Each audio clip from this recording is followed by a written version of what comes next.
Morning बच्चों, class 9 की maths की क्लास में आप सबका स्वागत है। और हम पढ़ रहे थे बच्चों निर्देशांक ज्यामिति। ठीक है बच्चों, तो निर्देशांक ज्यामिति में हमने अभी इसके पहले पढ़ा था संख्या रेखा कैसी होती है। इसके बारे में हम पढ़ ही चुके हैं बच्चों। तो आइए देखते हैं हमारी संख्या रेखा कैसी होती है। ये देखिए बच्चों, ये हमारी संख्या रेखा है। ठीक है, इसे हम यक्स और एक्स डैश के द्वारा जो है वो दर्शाते हैं। तो इस संख्या रेखा में बच्चों शून्य होता है। शून्य के दाहिनी तरफ के सारे अंक कैसे होते हैं? धनात्मक होते हैं। और शून्य की बाईं तरफ के सारे अंक कैसे होते हैं बच्चों? ऋणात्मक होते हैं। इसके बारे में तो हम जानते हैं और पहले की कक्षाओं में भी पढ़ चुके हैं। तो और इसे क्या कहते हैं? यक्स अक्ष कहते हैं। इसी तरीके से अगर हम दो संख्या रेखा ले लें, ठीक है, तो दो संख्या रेखा कौन कौन सी? एक तो एक्स एक्स डैश ले लें और एक कौन सी ले लें बच्चों? वाई और वाई डैश ले लें। तो दो संख्या रेखा ले लें और उनको एक दूसरे के ऊपर क्या कर दें? लंबवत रख दें। जैसे तो हमारा जो तल बनेगा वो हमारा क्या कहलाएगा बच्चों? कार्तीय तल कहलाएगा। और बच्चों इस जो हम पढ़ रहे हैं उसे क्या बोलते हैं? कार्तीय पद्धति कहते हैं, कार्टेशियन सिस्टम कहते हैं। तो इस पद्धति में बच्चों दो हमारे पास तल होंगे, जैसे कि चित्र में दिखाया गया है। एक क्षैतिज तल होगा, ठीक है, यक्स और एक्स डैश, ये क्षैतिज तल है, इसको हॉरिजॉन्टल लाइंस कहते हैं। और इसी तरीके से एक दूसरी लाइन है या दूसरा तल है हमारा वाई और वाई डैश, जिसे क्या कहा जाता है? ऊर्ध्वाधर तल या ऊर्ध्वाधर लाइन कहते हैं, या इसी को वर्टिकल लाइन कहते हैं। ठीक है, इसमें देखिए ये जो हमारे निशान जैसे हमने पढ़ा था संख्या रेखा में, इस तरफ के अंक क्या होते हैं बच्चों? सारे धनात्मक होते हैं। तो 1 2 3 4 5 6 ये सारे अंक जो हैं वो पॉजिटिव हैं, इसमें चिन्ह लगा के लिखने की ज़रूरत नहीं है। और इसके बाएं तरफ के सारे अंक जो होते हैं वो कैसे होते हैं बच्चों? ऋणात्मक होते हैं। -1 -2 -3 -4 -5 एंड -6। तो ये हमारा क्षैतिज तल या हॉरिजॉन्टल लाइन जो है या संख्या रेखा जो है एक तैयार हो गई है। अब इसी के ऊपर जो है हमने लंबवत एक जो है और तल लिया हुआ है और अक्ष लिया हुआ है वाई और वाई डैश, जो कि ऊर्ध्वाधर है या वर्टिकल है। इसमें भी ध्यान दीजिए बच्चों, जो ये हमारा तल है इसमें मूल बिंदु क्या है? इसे क्या कहा जाता है? जो जीरो है उसे क्या कहा जाता है? मूल बिंदु, मूल बिंदु। ठीक है, और इसी मूल बिंदु पर जो एक्स अक्ष का मूल बिंदु है वही वाई अक्ष का मूल बिंदु है। और इसी मूल बिंदु से जो ऊपर की तरफ के जितनी भी अंक रहेंगे वो क्या रहेंगे बच्चों? धनात्मक रहेंगे। यानी इसे क्या लिखेंगे? 1 2 3 4 5 and 6 and dash dash so on. ठीक है, अब इस अक्ष पे वाई और वाई डैश वाले अक्ष पे ऊपर की तरफ के सारे अंक कैसे होते हैं? धनात्मक होते हैं बच्चों। और जब हम नीचे की ओर जाते हैं तो नीचे वाले अंक कैसे होते हैं बच्चों? ऋणात्मक होते हैं। इसे क्या लिखेंगे? -1 -2 -3 -4 और -5 -6 -7। इस तरीके से नीचे के सारे अंक कैसे होते हैं बच्चों? ऋणात्मक होते हैं। समझ में आई बात? ऊपर के सारे अंक धनात्मक, नीचे के सारे अंक ऋणात्मक, दाएं हाथ के सारे अंक जीरो मूल बिंदु से दाएं हाथ के सारे अंक एक्स अक्ष पे धनात्मक, और बाएं अक्ष पर बाएं तरफ के सारे अंक जो हैं वो कैसे रहेंगे बच्चों? ऋणात्मक रहेंगे। तो ये जो तल होता है इसे हम क्या बोलते हैं बच्चों? कार्तीय तल कहा जाता है। इसको बच्चों साथ में क्या बोला जाता है? निर्देशांक तल भी कहा जाता है। यहाँ जैसे हम इसको लिख दे रहे हैं, क्या बोलते हैं इसको? निर्देशांक तल। ठीक है, और इंग्लिश में क्या बोलते हैं? Coordinate plane, coordinate plane. ठीक है, समझ में आया? और साथ ही साथ चूंकि यहाँ पे एक्स अक्ष है और वाई अक्ष दो लिया गया है तो इसे हम एक चीज़ और बोलते हैं, या एक्स वाई प्लेन। ठीक है, या एक्स वाई तल भी कहा जाता है। तो अब ये हमारा हो गया निर्देशांक तल हो गया। ठीक, निर्देशांक तल कोऑर्डिनेट प्लेन या एक्स वाई तल हो गया, या इसी को कार्तीय पद्धति कहा जाता है, कार्टेशियन सिस्टम भी कहा जाता है बच्चों। अब यहाँ पे ध्यान दीजिए बच्चों कि जो यहाँ पर यक्स और एक्स डैश, वाई और वाई डैश, ये दोनों जो रेखाएं हैं पूरे तल को 4 भागों में बांट रही हैं। कितने भागों में बांट रही बच्चों? दिख रहा है ना इस प्लेन को? ये 2 रेखाएं जो हैं, एक ये वाली रेखा और ये वाली रेखा, इसको कितने भागों में बांट रही है? 4 भागों में बांट रही है। तो ये फर्स्ट वाला भाग है, ये सेकंड वाला भाग है, ये थर्ड वाला भाग कहलाता है, और ये हमारा कौन सा भाग है बच्चों? ये फोर्थ वाला भाग है। ठीक है। अब ये जो 4 भाग हमें दिख रहे हैं बच्चों, इनके नाम भी हैं। इनको क्या, और ये जो 4 भाग हैं इनको अलग अलग नाम दिए गए हैं। इनको क्या कहा जाता है? चतुर्थांश कहा जाता है। ठीक है। क्या कहते हैं बच्चों? जो ये चारों भागों को चतुर्थांश कहते हैं। तो चतुर्थांश जो है, क्योंकि अलग अलग भाग है, तो इन चतुर्थांशों के नाम भी क्या हैं बच्चों? अलग अलग हैं। जैसे कि ये जो पहला वाला चतुर्थांश है, फर्स्ट है, इसको क्या बोला जाता है? प्रथम चतुर्थांश बोलते हैं। क्या बोलते हैं? प्रथम चतुर्थांश। ठीक है, समझ में आ रहा है ना बच्चों? और ये सेकंड वाला भाग हमारा क्या कहलाएगा? द्वितीय चतुर्थांश। ठीक है। चतुर्थांश मीन्स होता है 1/4 पार्ट। ठीक। तो चूंकि ये पूरा हमारा एक ही तल है और इसमें कितने भाग हो रहे हैं, कितने पार्ट हो रहे हैं इसके? 4 भाग हो रहे हैं। तो ये फर्स्ट पार्ट है, ये सेकंड पार्ट है, ये थर्ड है और ये फोर्थ है। ये प्रथम चतुर्थांश, ये द्वितीय चतुर्थांश हो गया बच्चों। और ये वाला हमारा क्या कहलाएगा? तृतीय चतुर्थांश। और ये चतुर्थांश। ठीक है। प्रथम, द्वितीय, तृतीय और चतुर्थांश।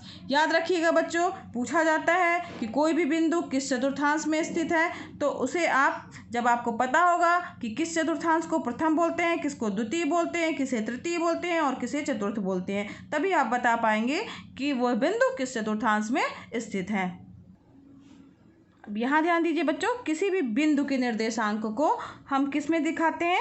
यक्स, छोटे स्मॉल ब्रैकेट के अंदर लिखते हैं यक्स कॉमा वाई। ठीक है। स्मॉल ब्रैकेट के अंदर हमेशा किसी बिंदु के निर्देशांक को लिखा जाता है, कोई और ब्रैकेट नहीं लगाया जाता है, हमेशा स्मॉल ब्रैकेट का ही यूज़ किया जाता है। और यक्स और वाई 2 रहेंगे, अंक रहेंगे, और उसके बीच में क्या रहेगा? कॉमा जरूर रहेगा।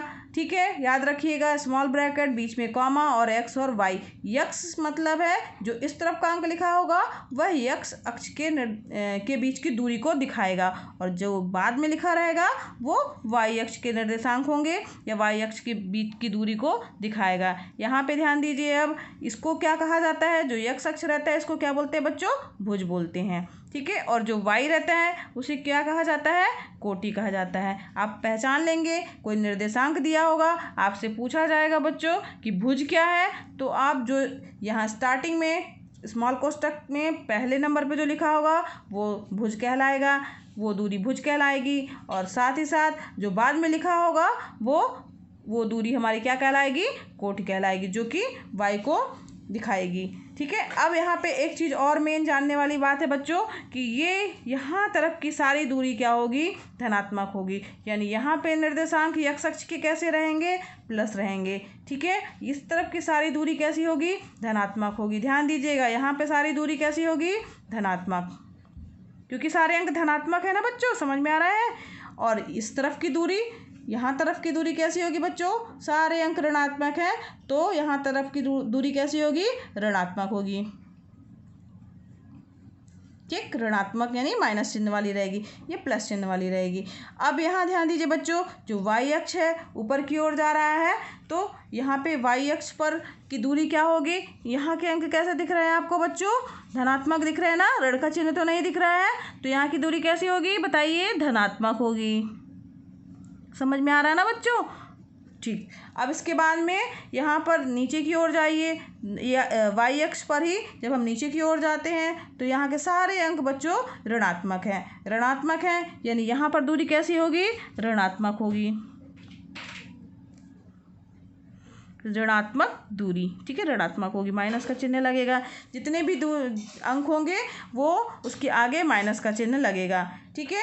अब यहाँ ध्यान दीजिए बच्चों कि हमारे पास ये जो 4 चतुर्थांश हैं, ठीक है, तो ये 4 चतुर्थांश में जो हमारे निर्देशांक होंगे उनको किस उसमें लिखा जाएगा? स्मॉल ब्रैकेट के अंदर एक्स कॉमा वाई के रूप का लिखा जाएगा। अब यहाँ पे चिन्ह कैसे लगेंगे बच्चों, किस चतुर्थांश में कैसे चिन्ह आएंगे, इसे हम कैसे जानेंगे, आइए देखते हैं। यहाँ पर देखिए, क्योंकि जो इस प्लेन पे, इस तल पे आएगा, जो प्रथम चतुर्थांश में जो भी बिंदु आएगा बच्चों, वो सारे कैसे होंगे, इधर के सारे अंक कैसे हैं, धनात्मक, इधर के अंक सारे कैसे हैं बच्चों, धनात्मक। तो यानी कि x भी धन में होगा और y भी धन में होगा। ठीक है, यानी यहाँ के अंक जो होंगे वो इस पूरे चतुर्थांश यानी प्रथम चतुर्थांश के जितने भी अंक होंगे वो क्या होंगे, प्लस चिन्ह वाला होगा। x वाला भाग भी उसका क्या होगा, या भुज उसका कैसा होगा, प्लस चिन्ह वाला होगा, धनात्मक होगा, और कोटि भी उसकी कैसी होगी बच्चों, धनात्मक होगी। अब यहाँ पे नेक्स्ट उसमें आइए, द्वितीय चतुर्थांश की बात करते हैं हम। अब यहाँ ध्यान दीजिए, सबसे पहले हम यहाँ पे क्या लिखते हैं, x और y के रूप में लिखा जाता है निर्देशांक, मैंने बताया आपको, ये आप ध्यान रखिएगा। अब यहाँ पर चिन्ह की बात आती है बच्चों, चिन्ह कैसा होगा, क्योंकि x लिखा हुआ है, x ध्यान दीजिए, x ये वाला तल है, ठीक है, तो इसमें यहाँ पे x कैसे अंक दिख रहे हैं, इसमें इस तरफ वाले तल में कैसे अंक दिख रहे हैं आपको, माइनस वाले अंक दिख रहे हैं, यानी ऋणात्मक अंक दिख रहे हैं। यानी यहाँ पर जितने भी x के अंक होंगे वो कैसे होंगे बच्चों, ऋणात्मक होंगे। तो यहाँ पर x का चिन्ह कैसा होगा, माइनस वाला होगा। ठीक है, अब यहाँ y की ओर ध्यान दीजिए बच्चों, y कैसे दिख रहे हैं अंक, y के अंक इसमें यहाँ पे इस वाले पूरे चतुर्थांश में कैसे अंक दिख रहे हैं, जो भी चतुर्थांश ये दिख रहा है द्वितीय वाला, इसमें y के अंक धनात्मक हैं। चिन्ह कौन सा लगेगा बच्चों, प्लस वाला चिन्ह लगेगा। यानी यहाँ चूंकि ऋण है इसलिए x ऋण होगा, और x पहले लिखा जाता है इसलिए x ऋण हो गया, y बाद में लिखा जाता है। y की ओर ध्यान दीजिए बच्चों, y कैसा है, धनात्मक है। तो इस चतुर्थांश में निर्देशांक कैसे होंगे, पहले स्टार्टिंग में माइनस लगा होगा पहले अंक में, और दूसरे अंक में कैसा लगा होगा, प्लस। यदि कोई निर्देशांक पूछ रहा है जिसके आगे माइनस लगा है और बाद वाले अंक में माइनस नहीं लगा है, तो वो पूछा जा रहा है कि वो किस चतुर्थांश में होगा, तो आप तुरंत बता देंगे कि वो द्वितीय चतुर्थांश में होगा। ठीक है, समझ याद रखिएगा बच्चों, यहाँ पहले अंक में माइनस है और दूसरे अंक में प्लस, तो कौन सा चतुर्थांश होगा, द्वितीय चतुर्थांश होगा। ठीक है, यानी कि यहाँ पर क्या हो गया, माइनस का चिन्ह होगा और y कैसा है हमारा, प्लस चिन्ह होगा। तो ये आपको याद रहेगा ना बच्चों, ये निर्देशांक जो है कि पहले माइनस होगा और फिर प्लस होगा। ठीक है, अब आइए चलिए बढ़ते हैं तृतीय चतुर्थांश की ओर। तो ये हमारा तृतीय चतुर्थांश आप देख रहे हैं। ठीक, हमने बताया कि कोई भी बिंदु का निर्देशांक किस तरीके से लिखा जाता है बच्चों, माइनस ये x, y के रूप का लिखा जाता है। अब x, y के रूप में लिखा जाता है। अब यहाँ पे ध्यान दीजिए बच्चों, x जो है हमारे कैसे अंक हैं, ऋणात्मक हैं, ऋणात्मक दिख रहे हैं ना बच्चों, तो x के आगे कौन सा चिन्ह लगा होगा, माइनस वाला चिन्ह लगा होगा। और y देखिए यहाँ पे, y भी तो यहाँ पर ऋणात्मक दिख रहा है इस तल में, ये नीचे वाला तल है जो ये तृतीय चतुर्थांश है। ठीक है, इस तल में जो चतुर्थांश तृतीय है, तृतीय वाला चतुर्थांश है, उसमें x भी माइनस है, y भी कैसा है बच्चों, माइनस में है, तो चिन्ह कैसा होगा, y का भी माइनस होगा। यानी यहाँ पे जो भी निर्देशांक होंगे वो माइनस उन अंकों के बीच में उन अंकों के सामने माइनस का चिन्ह और माइनस का चिन्ह लगा होगा। मान लीजिए आपसे पूछा जाता है कि -3 और -2 किस चतुर्थांश में होगा, तो आप तुरंत बता देंगे कि ये तृतीय चतुर्थांश में होगा।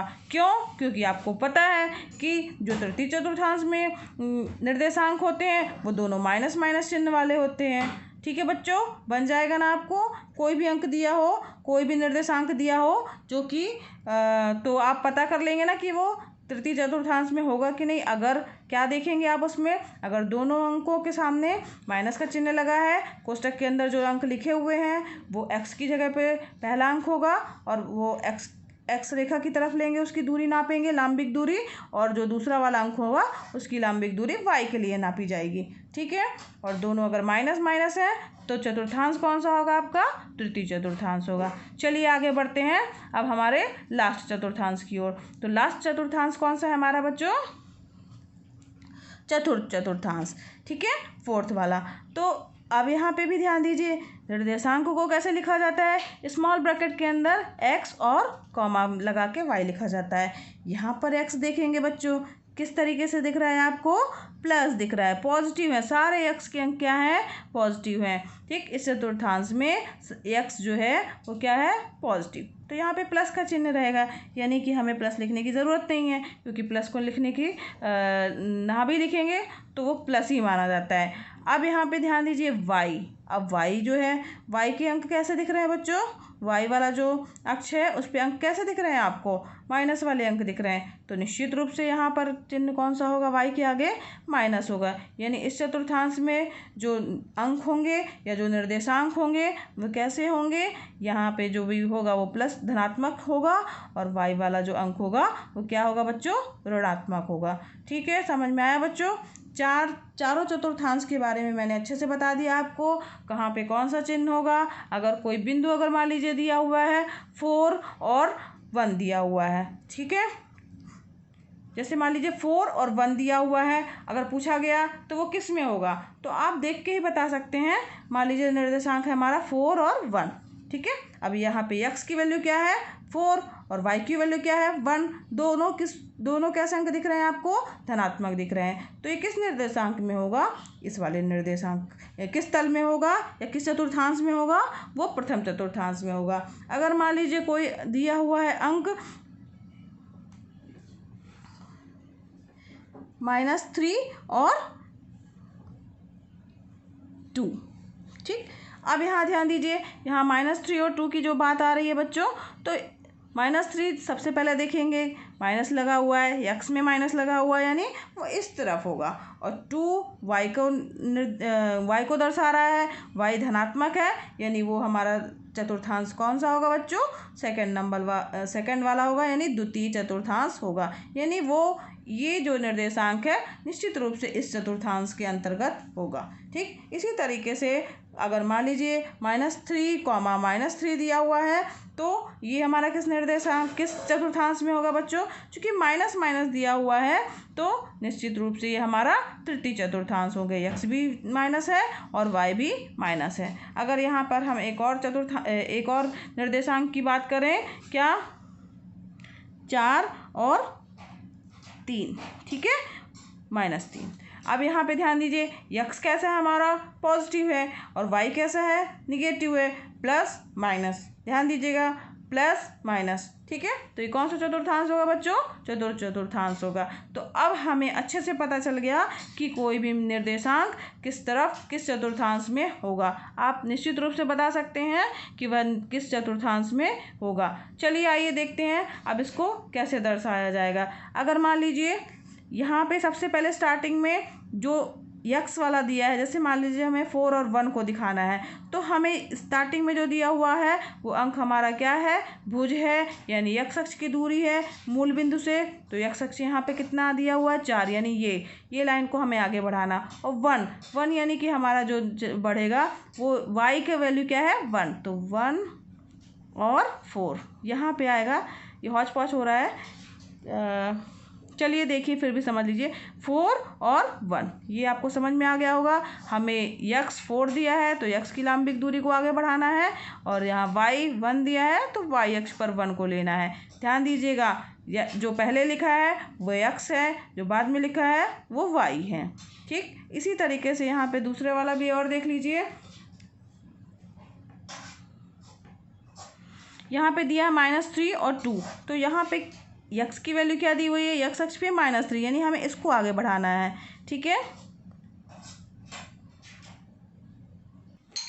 बच्चों, उसमें बहुत हौच पौच हो जा रहा था, इसलिए ये मैंने नया एक बनाया हुआ है, x और x डैश और y डैश से मिला करके हमारा निर्देशांक तल है। ठीक है, xy प्लेन है, तो इसमें अब हमें 4 और 1 किसी भी निर्देशांक को किस तरीके से दर्शाया जाता है उसे हम सीखेंगे। 4 और 1 यानी x की वैल्यू क्या है हमारी 4, यानी x अक्ष पे हम क्या लेंगे 4, और y अक्ष पे क्या दिया हुआ है 1, यानी हमें 4 को आगे बढ़ाना है। ध्यान दीजिए बच्चों, कहाँ तक आगे बढ़ाना है, जहाँ तक हमारा ये 1 है। तो ये जो निर्देशांक हमारा प्राप्त होगा, जो ये कटान बिंदु प्राप्त होगा, ये हमारा कौन सा बिंदु होगा 4 1, यही इसकी निश्चित स्थिति है। 4 1 को हम केवल इसी तरीके से यहाँ पर ही दर्शाएंगे। ये हमारा बिंदु क्या है 4 1 है। आइए चलिए और ये कौन से चतुर्थांश में होगा? प्रथम चतुर्थांश में होगा। ठीक है, अब यहाँ पर एक निर्देशांक और दिया हुआ है हमारे पास -3 और 2, और इसे हमें दिखाना है। तो सबसे पहले हम देखेंगे x में माइनस है और y में क्या है? प्लस है। तो निश्चित रूप से ये द्वितीय चतुर्थांश में होगा, तो हमें इसका निर्धारण यही इसी चतुर्थांश में करना है। x की वैल्यू क्या दी हुई है? जो स्टार्टिंग में दिया हुआ है वो क्या है हमारा? x अक्ष पे। x अक्ष पे कितनी दूरी दी हुई है? वो -3 दी हुई है, यानी -3। इसको हमें बढ़ाना है। कहाँ तक बढ़ाना है? y की वैल्यू क्या दी हुई है? 2, यानी 2 को हमें बढ़ाना है। ठीक है, यहाँ पे सबसे पहले हम -3 को आगे बढ़ा लेते हैं। ठीक, और कहाँ तक इसको बढ़ाएंगे? 2 तक बढ़ाएंगे। y अक्ष में इसके निर्देशांक जो है वो 2 है। ठीक है, तो ये जो पॉइंट हमें मिला बच्चों, कटान बिंदु, ठीक है, वो क्या होगा हमारा? -3 और 2।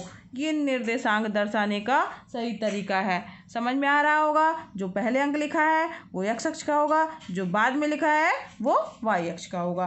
तो इस तरीके से हम किसी भी बिंदु को दिखा सकते हैं xy प्लेन में। आइए देखते हैं, एक बिंदु हमारे पास दिया है -3 और -3 स्मॉल ब्रैकेट के अंदर। x की वैल्यू भी माइनस है, y की वैल्यू भी माइनस है, यानी कौन से तल में होगा बच्चों? किस चतुर्थांश में होगा? तृतीय चतुर्थांश में होगा। ठीक है, अब इस तृतीय चतुर्थांश के दोनों, क्योंकि जो है वो x और y दोनों ऋणात्मक होते हैं। x की वैल्यू क्या है? -3, यानी x पे कितना देखेंगे हम? -3। ठीक, इसको आगे बढ़ाएंगे इस लाइन को। y की वैल्यू क्या है? -3, यानी यहाँ y में -3 कहाँ पे है? यहाँ पे है। ठीक है, 1 2 3, -3 ये वाला है, इसे आगे बढ़ाएंगे। तो यहाँ से हम इसे आगे बढ़ा लेंगे। कहाँ तक बढ़ाएंगे इसे? -3 तक।